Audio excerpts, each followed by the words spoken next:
Meus queridos, estamos começando mais uma aula de História e antes de começar qualquer coisa, eu quero que você se inscreva no canal, faça sua inscrição, nos ajude a ter mais ferramentas, a melhorar o nosso desempenho aqui para que você tenha melhores aulas, melhores condições de aprender. Nessa aula de hoje nós vamos estudar a história de Roma, mas vamos focar hoje sobre o período republicano.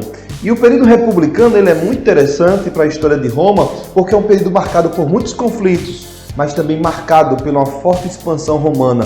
Então fique conosco aqui e não perca essa aula por nada. Meus queridos, nós vamos falar então, como eu disse, sobre a República Romana, o período republicano. Vale lembrar, e eu falei isso lá na aula passada, quando eu trabalhei sobre a monarquia, que a história de Roma ela é dividida a partir da sua divisão política, a partir da sua história política. E Roma ela foi uma monarquia, ela foi uma república e ela teve o período imperial, o período dos grandes imperadores. Nós já estudamos aqui pelo nosso canal o período monárquico e vamos ver hoje sobre o período republicano. Quando a gente pensa no período republicano, nós temos que entender inicialmente o que é que significa esse termo república, sabendo que é em Roma que nasce esse sentimento e essa visão política. República vem da ideia de coisa pública. Tal denominação ocorreu porque houve em Roma um grande crescimento da participação política. A República Romana ela durou quase 500 anos. E os fatos que mais marcaram a história de Roma, com toda certeza, foram os conflitos entre plebeus e patrícios, os plebeus no intuito de ter maior participação política. Nós já estudamos um pouco na aula passada sobre a divisão, a estrutura social de Roma. Esses plebeus desejam maior participação política. E um outro cenário também que marcou profundamente o período republicano vai ser a grande expansão territorial que os romanos vão conseguir ter nesse período. Com o estabelecimento da República Romana, o poder ele passou a se concentrar nas mãos dos cônsules, que eram escolhidos 2 cônsules para governar. Vale lembrar que esses cônsules, como aqueles também que exerciam direitos políticos ou exerciam poder político em Roma, eram de origem patrícia. Os patrícios eram a principal classe social de Roma com maior prestígio político. Os cônsules eles eram chefes do exército, atuavam como juízes também e estabeleciam as leis que eram aprovadas em assembleias, e essa aprovação era feita pelos patrícios. Os cônsules eles também nomeavam os patrícios que iam fazer parte do Senado. Isso era um papel importante também dos cônsules. Os senadores exerciam essa forma ou essa ação de forma vitalícia. Na prática, o Senado era o principal órgão político de maior influência em Roma. A influência das assembleias elas continuaram sendo muito presentes durante o período republicano. Existiam 3 assembleias diferentes. Primeiro, a centurial, formada por líderes militares. Existia também a curial, que era formada por líderes religiosos. E existia a tribal, que era formada por cidadãos romanos. Como eu disse, um dos grandes problemas que ocorreu em Roma foi a questão da participação política dos plebeus. Considerados cidadãos, os plebeus não usufruíam desse status, dessa condição. Eles não podiam, por exemplo, ocupar cargos políticos como o de cônsul. Isso era vetado aos plebeus. Então, como eu já disse, o poder durante o período republicano ele esteve concentrado nas mãos do patrício e a maior organização de controle dos patrícios era exatamente o Senado romano. Uma vez estabelecidas as instituições políticas e sociais de Roma durante o período republicano, Roma vai começar a desenvolver, Roma vai começar a se estabelecer como um grande império, como uma grande civilização, porque vai começar um processo muito forte de expansão territorial. Então foi durante o período republicano que Roma começou todo esse processo. É o que vai mais caracterizar a República Romana. Com o tempo, Roma conseguiu dominar várias cidades-estados que eram suas rivais e a motivação para esses conflitos com outras cidades-estados era a expansão territorial romana, era o crescimento econômico de Roma. Mas esse cenário de expansão romana começou a deflagrar depois, em seguida, esses conflitos, como a gente já citou, entre patrícios e plebeus. Vamos pontuar aqui quais foram os fatores dessa crise interna que Roma vai enfrentar. Uma das motivações desses atritos entre os plebeus e os patrícios se dá pela questão econômica. Muitos patrícios, eles tinham o poder, o controle territorial dessa expansão, eles eram os grandes proprietários de terra, e fazia com que os plebeus a cada dia fossem mais endividados, às vezes virando até escravos dos patrícios. E o agravante ainda maior é que as terras que eram conquistadas, dominadas nessa ação expansionista romana, ficavam nas mãos dos patrícios. Então isso gerava um ambiente de intensas desigualdades entre os patrícios e os plebeus. Há também uma crise política, porque os plebeus eles começam a se manifestar em busca de direitos políticos, entendendo que isso aí era o principal instrumento para que eles conseguissem ter uma ascensão social. O que é que eles reivindicavam, por exemplo? Eles reivindicavam leis escritas, sabendo que naquela época era mais comum as leis orais, mas eram leis que poderiam ser facilmente revertidas por interesses dos mais poderosos. Eles desejavam essa igualdade também, ocupando cargos públicos nas magistraturas, acabar com aquilo que acontecia em Roma, que era muito comum, que era a proibição dos casamentos mistos. Era proibido, naquela época, casar, por exemplo, patrícios e plebeus. Então eles tinham a intenção de vetar ou acabar com essa estrutura. Um outro fator também que foi motivo para essa crise entre patrícios e plebeus foi a questão militar. Algumas ameaças externas começam a motivar esses conflitos. E os plebeus, que eram a principal até então mão de obra, grupo que agia em função do exército romano, que serviu o exército romano, começa a usar essa necessidade de exércitos para conquistar as fronteiras como um meio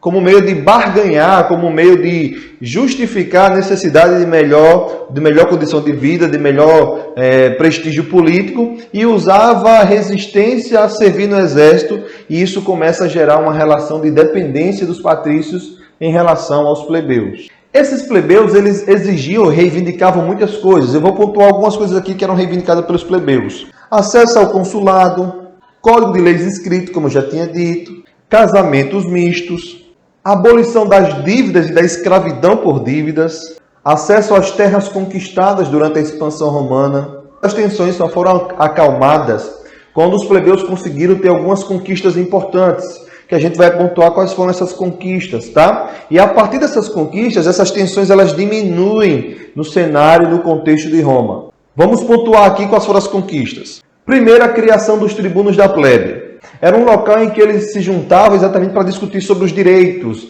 Eles conseguiam agora se mobilizar, se organizar para discutir sobre os direitos. Claro que os tribunos da plebe eram muito inferiores aos tribunos dos patrícios, mas era um local em que eles conseguiam se reunir para discutir sobre direitos. Em 451 foi criada também a Lei das 12 Tábuas, que as leis que antes eram orais passam a ser registradas, passam a ser escritas, e a Lei das 12 Tábuas representava isso. Em 445 tivemos a Lei Canuleia, por exemplo, que permitiu o casamento misto, casamento entre patrícios e plebeus. E a Lei Hortência, de 287 a.C., que permitia a criação dos plebiscitos, que eram votações feitas pelos plebeus. Mesmo com as conquistas da plebe, isso não foi suficiente para diminuir o poder dos patrícios.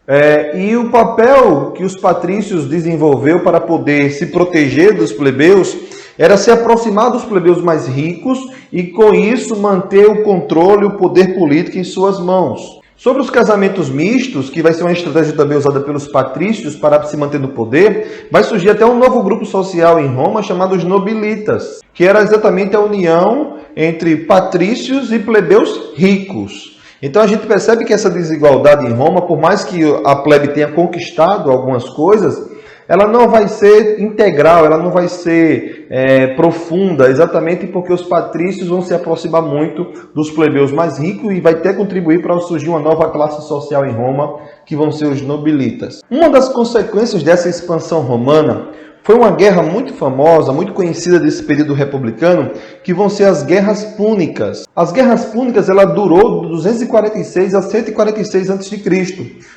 Foi uma guerra travada entre Roma e Cartago, que era uma colônia fenícia. A disputa entre essas duas regiões, entre essas duas cidades, que eram poderosíssimas, Cartago também era uma cidade muito importante no período, tinha vários objetivos, mas o principal era o controle do Mediterrâneo. Lembrando que Cartago ficava exatamente próximo a essa região E por que o Mediterrâneo era tão importante para os romanos? Lembrando que os romanos, com essa guerra, conquistou também outras áreas.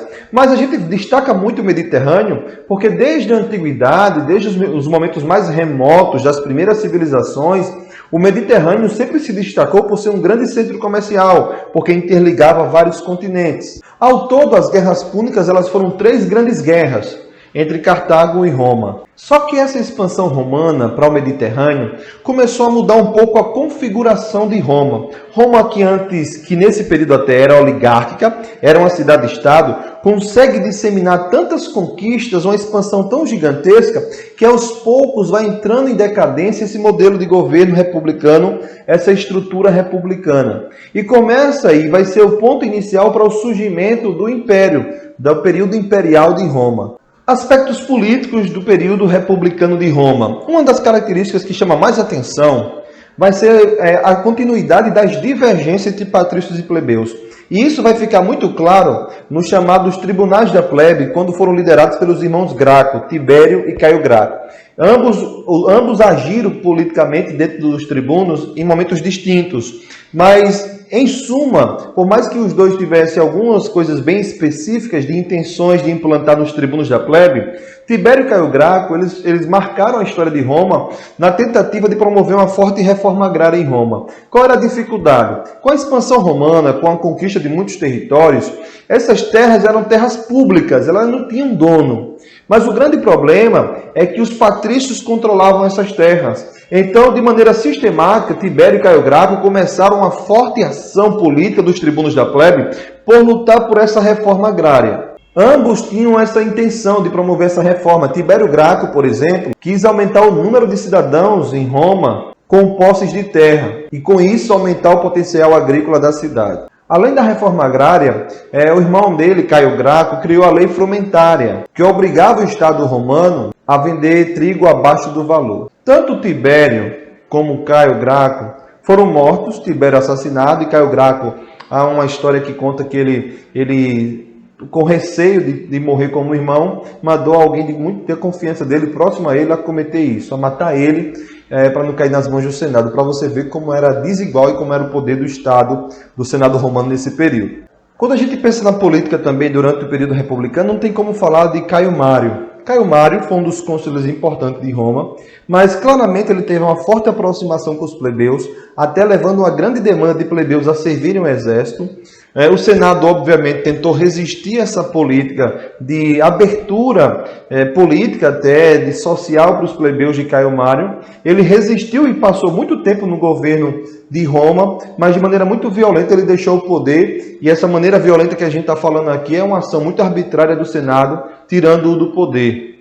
Logo depois de Caio Mário, Sila, que era uma pessoa muito próxima a ele, cobra do Senado essa participação política. Ele consegue até altos cargos em Roma, mas depois, até pela influência de Caio Mário, ele não consegue se sustentar no poder por muito tempo.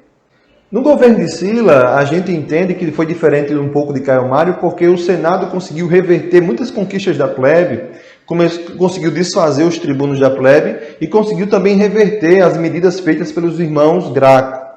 Nesse período dos governos de Caio Mário e Sila, a gente percebe um crescimento muito forte dessa ditadura, desses governos autoritários em Roma. Eram 2 generais que governavam Roma, e isso marca muito também essa militarização política do Estado romano. E cresce muito também em Roma nesse período as relações ou as parcerias entre os generais e os soldados, visando até golpes políticos, visando crescimento econômico. Há um crescimento muito forte dessas alianças dentro de Roma.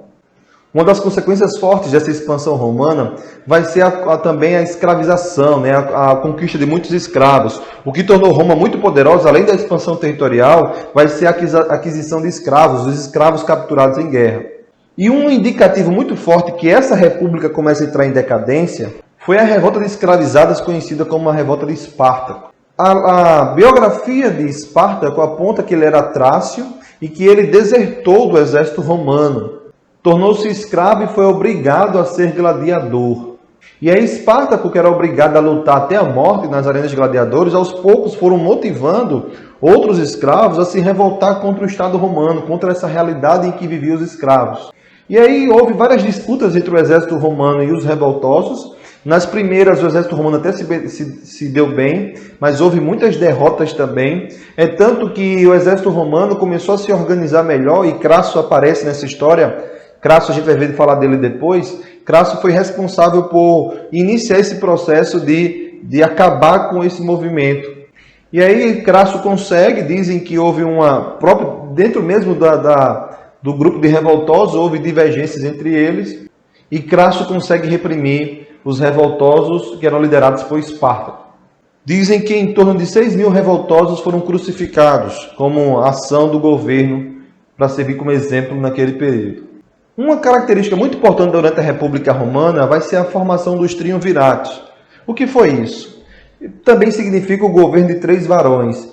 Roma consegue se estender muito, a gente já viu sobre isso, e o território é tão extenso que a melhor ideia para se governar era escolher 3 generais para que eles conseguissem administrar esse território que era tão vasto. Mas essa divisão de poder, essa parceria de poder, nunca foi pacífica, nunca foi harmoniosa na história de Roma. Esse primeiro triunvirato ele vai ser formado por Crasso, Pompeu e Júlio César. Todos os três eles tinham um papel político muito importante, eram representantes militares de Roma. Depois da morte de Crasso, o poder passou a ser disputado entre Pompeu e Júlio César. Só que Júlio César ele despontava muito como um governante, um líder, que atendia muitos interesses das minorias em Roma. Ele falava em reforma agrária em Roma. E até o nome dele vai ser um legado muito importante para a história de Roma, porque ele vai ser um grande representante político dessas minorias. É tanto que Roma, depois da morte dele, é muito emblemática essa figura de Júlio César. Devido a essas disputas de poder entre Júlio César e Pompeu, Júlio César começa a gerar desavenças também com o Senado, e ele é assassinado no ano 44 a.C. pelo próprio Senado. Ele foi assassinado por pessoas até ligadas a ele dentro do Senado, a facadas. O segundo triunvirato foi formado por Marco Antônio, Caio Otávio e Lépido. Devido à morte de Júlio César, e essas pessoas eram muito próximas a Júlio César, né? Otávio era sobrinho, Marco Antônio liderou uma das tropas de Júlio César. Eles começam a perseguir aqueles que tinham feito o atentado contra Júlio César. Mas aos poucos, como no primeiro triunvirato, começou a haver uma forte disputa de poder entre eles. E Marco Antônio e Otávio, claramente, abertamente, começaram a disputar esse poder de Roma. Percebendo isso, Lépido até se afasta do governo, se afasta da função que ele tinha, e o poder passou a ser disputado entre Caio Otávio e Marco Antônio. É tanto que na história conta, eu não vou me deter a isso, que é mais uma curiosidade, né? Dizem que Júlio César teve um caso com Cleópatra e Marco Antônio também desejava, cobiçava. E até quando ele está no Egito com ela, ele teve um caso, um romance com ela, Marco Antônio. Otávio vai até o Egito e toma as tropas de Marco Antônio. E aí ele comete suicídio. Na entrada de Otávio no Egito, ele comete suicídio junto com Cleópatra, né? Essa é uma curiosidade histórica. Mas o fato é que Otávio consegue tomar o poder de Roma.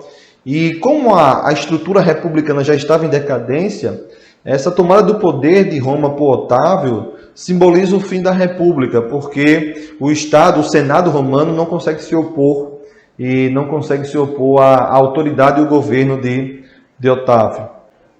E é o que acontece. Otávio tinha noção do que tinha causado a morte de Júlio César. Então, Otávio, ao invés de se opor ao Senado, como Júlio César fez, Júlio César queria ser imperador de Roma e o Senado se opõe a isso, mas o Senado também sabia das tensões que existiam em Roma, a revolta de escravos. O Senado também não tem mais aquele álibi de tentar derrubar um imperador ou um governante que queria ser imperador, como é o caso agora era Otávio. Então, de fato, Otávio consegue estabilizar o papel do Senado, consegue ter apoio do Senado, e ele consegue ser elevado, nesse período de crise da República, a ser considerado o primeiro imperador de Roma. Vai se intitular assim, vai ser reconhecido pelo Senado e vai receber alguns títulos importantes, como o primeiro imperador de Roma, vai receber o nome de Augusto, né, na figura de divino. Então é isso, gente. Trabalhamos aqui o período republicano da história de Roma, os principais acontecimentos. Espero que tenham entendido, ok? Estou à disposição para ajudar no que for preciso. Não esqueça, se inscreva aí no nosso canal, comenta, estou aqui sempre disposto a ajudar no que for preciso. Grande abraço!